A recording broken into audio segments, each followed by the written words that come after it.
Pemirsa, Anda kembali di Bincang Virtual dan masih membahas mengenai dilema pendidikan anak Indonesia di tengah pandemi COVID-19. Sebelum saya kembali ke narasumber-narasumber kita pada malam hari ini, saya ingin ajak Anda untuk menyaksikan tayangan yang berikut ini dulu.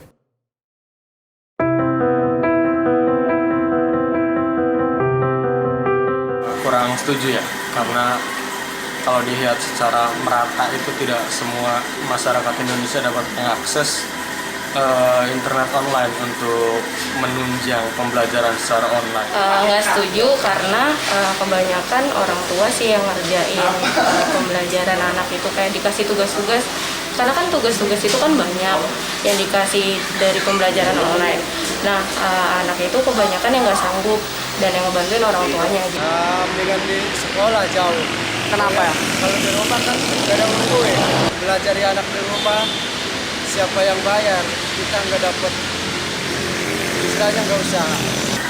Mungkin makin menurun ya, karena nggak ada face to face dengan guru, dan juga kebanyakan orang tua itu sih yang ngerjain ngebantu. Emang bagus, cuman anaknya jadi nggak mandiri. Serba salah sih sebenarnya untuk pemerintah juga. Cuma lebih ditekankan lagi kepada keluarga mungkin ya, di posisi keadaan seperti ini guna pendampingan pembelajaran di rumah sementara. Pandemi Corona telah berdampak terhadap sektor pendidikan. Kementerian Pendidikan dan Kebudayaan mencatat puluhan juta murid perlu belajar di rumah. Setidaknya terdapat 68.729.037 murid yang belajar di rumah dengan metode pembelajaran jarak jauh.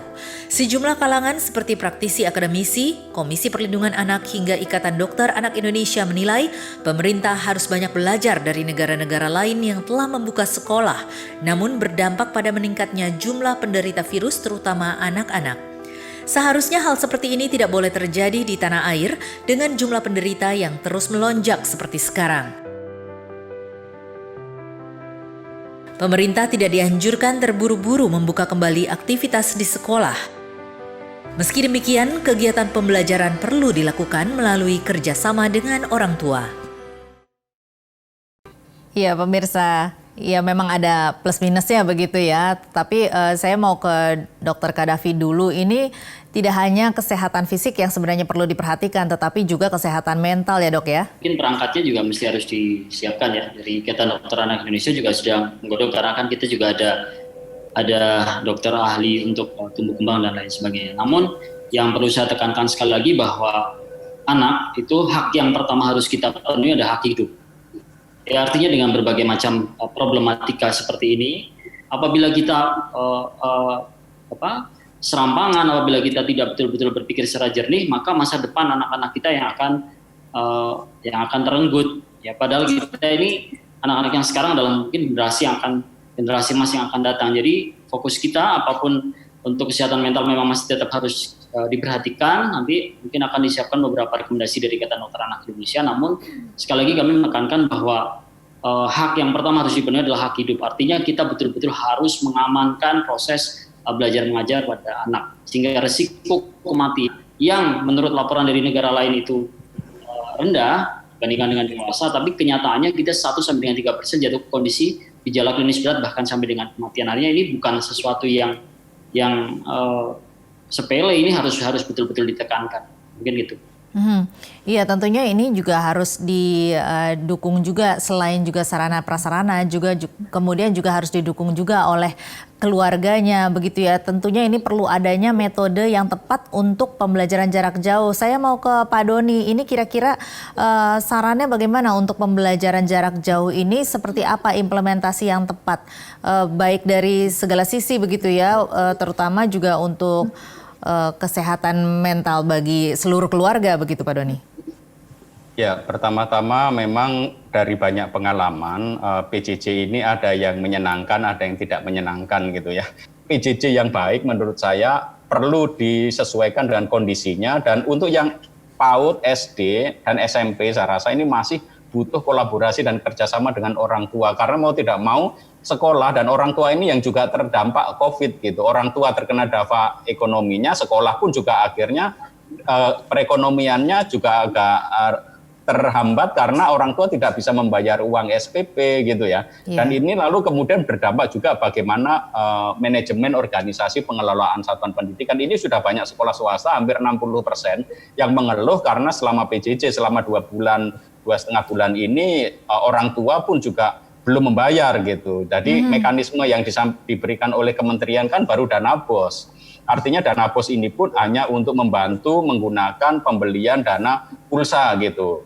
Dan ini pun juga di beberapa sekolah saya melihat sudah beberapa guru dikirimin pulsa untuk PJJ. Tetapi sekali lagi yang saya herankan perusahaan-perusahaan yang penyedia jasa internet ini semestinya lebih bermurah hati lah ya. Kementerian bisa bekerja sama dengan mereka, terutama bisa misalkan mereka yang menggunakan sarana ini lalu kemudian digratiskan gitu. Memang beberapa sarana PJJ itu bisa online gratis gitu, Zoom meeting gratis gitu. Tetapi kan internetnya kuotanya bayar tetap gitu. Jadi ini tentu tetap memberatkan bukan hanya bagi peserta didik, tetapi bagi guru juga dan orang tua juga. Karena orang tua itu nggak semuanya punya gadget. Jadi harus ada semacam mekanisme lah ya, dan itu diatur. Seperti yang terjadi di Sumba misalkan yang SD masuknya katakanlah hari Senin kelas 1 SD, nanti kelas 2 hari Selasa. Jadi mereka masuknya seminggu sekali, tetapi itu pun dibagi gitu ya. Lalu mereka menyerahkan tugas, dikasih tugas selama seminggu, mereka datang lagi. Jadi model-model pembelajaran jarak jauhnya itu bisa online, bisa off-air, katakanlah online dan offline, tetapi juga harus disesuaikan dengan situasi, kondisi. Dan ini akan lebih mudah kalau sekolah itu bisa memiliki komunikasi yang baik dengan orang tua. Nah ini seperti yang tadi, ya pertanyaannya Pak Dede tadi, ini seperti apa jadi tolok ukurnya? Perlu ada KPI tertentu yang perlu diterapkan begitu ya untuk mengukur apakah pembelajaran jarak jauh ini nantinya akan berhasil atau tidak begitu kan? Atau menghasilkan suatu generasi yang baik begitu. Ini seperti apa tolok ukur yang Pak Doni kira-kira usulkan? Ya, pertama-tama sebagai tolok ukur, saya mengusulkan itu well-being atau kesejahteraan peserta didik. Ini yang utama. Jadi ketika Bapak Ibu guru itu memberikan tugas-tugas, lalu bagaimana metode pembelajarannya, di situ kita perlu mendengarkan suara hati anak-anak Indonesia. Apakah mereka senang dengan cara seperti itu? Apakah mereka nyaman? Dan tentu ini harus didialogkan dengan orang tua, terutama anak-anak yang kelas kecil ya, PAUD dan SD gitu. Karena mereka sebenarnya guru-guru itu kan perpanjangan dari orang tua. Sedangkan yang untuk yang lebih besar, misalkan SMK, SMA, ini tentu saja mereka sudah bisa memperoleh informasi yang bagus, mereka sudah bisa berpikir secara mandiri, maka yang perlu didengarkan dari mereka adalah apakah materi-materi pelajaran yang diberikan Bapak Ibu guru itu relevan dengan kehidupan mereka, bermakna, dan itu kemudian membantu mereka mempersiapkan masa depan. Karena terus terang kurikulum kita ini kan sangat banyak standar isi materinya. Kami di BSNP sejak tahun lalu sudah mencoba menyederhanakan dan sampai sekarang ini sedang dalam proses finalisasi untuk memperbaiki standar nasional pendidikan, mulai dari standar tenaga kependidikan, standar isi, dan kebetulan di kementerian juga sedang ada penyederhanaan kurikulum. Nah tentu saja yang situasi seperti ini memang harus cepat diselesaikan. Seperti kata Kang Dede tadi, tidak cukup hanya dengan surat edaran, tetapi bisa jadi PJJ itu dengan Permendikbud. Dan memang ketika saat ini misalkan kami di BSNP sedang mendesain draft Permendikbud tentang pendidikan jarak jauh, dan ternyata memang tidak sederhana gitu ya untuk Indonesia, karena ketika kita membuat Permendikbud itu berlaku juga untuk anak-anak Indonesia di luar negeri. Oke, dan ini tentunya yang perlu juga kita